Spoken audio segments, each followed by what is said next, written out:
Assalamualaikum warahmatullahi wabarakatuh. Halo, nama saya Puan Farhanata Syaharmawan dengan nomor induk mahasiswa 1901562766, mata kuliah Pendidikan Kewarganegaraan, dengan dosen pengampu Bapak Nurdiansyah MPD. Pada kesempatan kali ini, saya akan membahas tentang otonomi daerah dan geostrategi Indonesia. Yang pertama adalah otonomi daerah. Otonomi daerah berasal dari bahasa Yunani autos yang berarti mereka sendiri, dan namos yang berarti hukum dan aturan. Terus selanjutnya pengertian otonomi daerah. Otonomi daerah adalah penyerahan wewenang pemerintahan oleh pemerintah pusat kepada daerah otonomi. Nilai dasar otonomi daerah. Yang pertama adalah kebebasan. Kebebasan masyarakat dan pemerintah daerah dalam mengambil tindakan dan kebijakan untuk memecahkan masalah bersama. Yang kedua adalah partisipasi, yaitu masyarakat berperan aktif dalam proses perencanaan, pelaksanaan, dan pengawasan kebijakan publik di daerahnya. Yang ketiga adalah efektivitas dan efisiensi, yaitu melalui kebebasan dan partisipasi masyarakat, jalannya pemerintahan akan lebih tepat sasaran atau efektif dan tidak menghamburkan anggaran atau tidak terjadi pemborosan. Asas dan prinsip pemerintahan daerah. Yang pertama adalah menggunakan asas desentralisasi, dekonsentralisasi, dan tugas pembantuan. Lalu penyelenggaraan asas desentralisasi secara utuh dan bulat yang dilaksanakan di daerah, kabupaten, dan kota. Yang terakhir adalah asas tugas pembantuan yang dapat dilaksanakan di daerah provinsi, kabupaten, kota, dan desa. Tujuan otonomi daerah. Yang pertama adalah distribusi regional yang merata dan adil. Yang kedua, peningkatan terhadap pelayanan masyarakat yang baik. Ketiga, adanya sebuah keadilan secara nasional. Yang keempat adalah adanya pengembangan dalam kehidupan demokratis. Yang kelima adalah menjaga hubungan yang harmonis antara pusat, daerah, dan antar daerah terhadap integritas publik. Yang keenam adalah mendorong pemberdayaan masyarakat.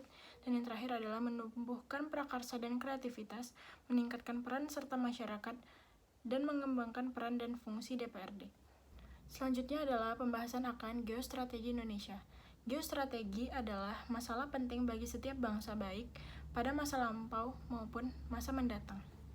Tujuan geostrategi Indonesia. Yang pertama adalah tegak hukum dan ketertiban. Yang kedua adalah terwujudnya kesejahteraan dan kemakmuran. Yang ketiga adalah terselenggarakannya pertahanan dan keamanan. Yang keempat adalah terwujudnya keadilan hukum dan keadilan sosial. Dan yang terakhir adalah adanya kesempatan rakyat untuk mengaktualisasikan diri. Fungsi geostrategi Indonesia. Yang pertama adalah ketahanan pada aspek ideologi. Yang kedua adalah ketahanan aspek politik. Yang ketiga adalah ketahanan pada aspek ekonomi. Yang keempat adalah ketahanan pada aspek sosial budaya. Dan terakhir adalah ketahanan pada aspek pertahanan dan keamanan. Sifat-sifat geostrategi Indonesia. Yang pertama adalah manunggal. Dalam membangun ketahanan nasional, adanya kesatuan yang bersifat komprehensif, integral. Yang kedua adalah mawas ke dalam, yaitu ditujukan ke dalam diri bangsa dan negara sendiri karena bertujuan untuk mewujudkan hakikat dan sifat nasionalisnya. Yang ketiga adalah kewibawaan, yang bertujuan untuk mewujudkan kewibawaan nasional dan harus diperhitungkan pihak lain. Yang keempat adalah berubah menurut waktu, yaitu bersifat dinamis dan dapat berubah sesuai situasi dan kondisi bangsa. Yang kelima adalah tidak membenarkan sikap adu kekuasaan dan adu kekuatan, yaitu dapat dipandang sebagai suatu alternatif lain dari konsepsi yang menggunakan adu kekuasaan dan adu kekuatan yang masih dianut oleh negara-negara maju. Yang keenam adalah percaya pada diri sendiri, yaitu dikembangkan dan ditingkatkan berdasarkan sikap mental percaya pada diri sendiri. Suatu bangsa yang merdeka dan berdaulat harus percaya dan yakin bahwa ia dapat mengurus rumah tangganya sendiri dan tidak bergantung pada bantuan luar.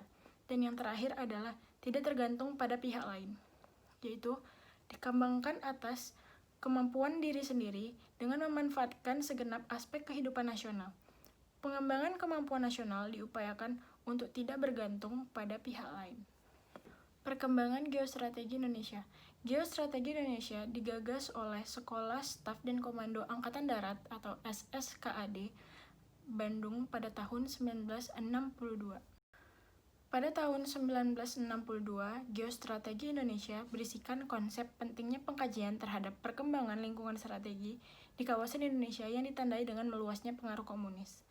Lalu pada tahun 1965-an, Lembaga Ketahanan Nasional mengembangkan lagi konsep dari geostrategi Indonesia menjadi mengembangkan keuletan dan kedaya tahanan kekuatan nasional untuk menghadapi dan menangkal ancaman, tantangan, hambatan, serta gangguan yang bersifat internal maupun eksternal.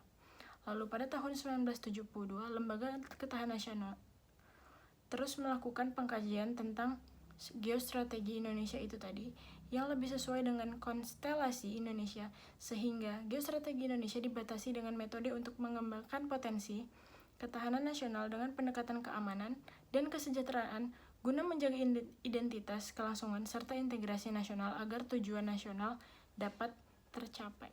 Komponen-komponen strategi Astragatra. Yang pertama adalah Trigatra, yaitu Gatra geografi, sumber kekayaan alam, dan penduduk. Dan yang kedua adalah Pancagatra, yaitu Gatra ideologi politik, ekonomi, sosial budaya, dan pertahanan dan keamanan. Implementasi geostrategi Indonesia. Dengan adanya teknologi informasi dan komunikasi yang memadai, bukan hanya bidang pertahanan dan keamanan saja yang akan mendapat keuntungan, akan tetapi di semua bidang ketahanan nasional meliputi ideologi, politik, ekonomi, sosial budaya, pertahanan, dan keamanan. Teknologi informasi dan komunikasi yang ada di sekarang ini, mulai dari telepon, televisi, hingga internet, akan membuat peredaran informasi berjalan lebih cepat sehingga dapat menunjang ketahanan nasional. Akan tetapi, teknologi informasi dan komunikasi ini bagaikan pedang bermata dua.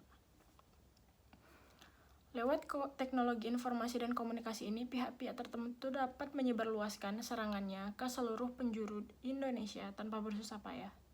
Serangan ini tentunya bukan berupa serangan fisik, melainkan berupa serangan informasi, misalnya dengan menyebarkan informasi-informasi palsu dan isu-isu tertentu yang dapat membuat panik warga seperti yang terjadi pada bencana Merapi yang lalu. Berikut adalah situs blog yang saya jadikan referensi pada pembahasan saya pada kali ini. Lebih dan kurang saya mohon maaf. Assalamualaikum warahmatullahi wabarakatuh. Terima kasih.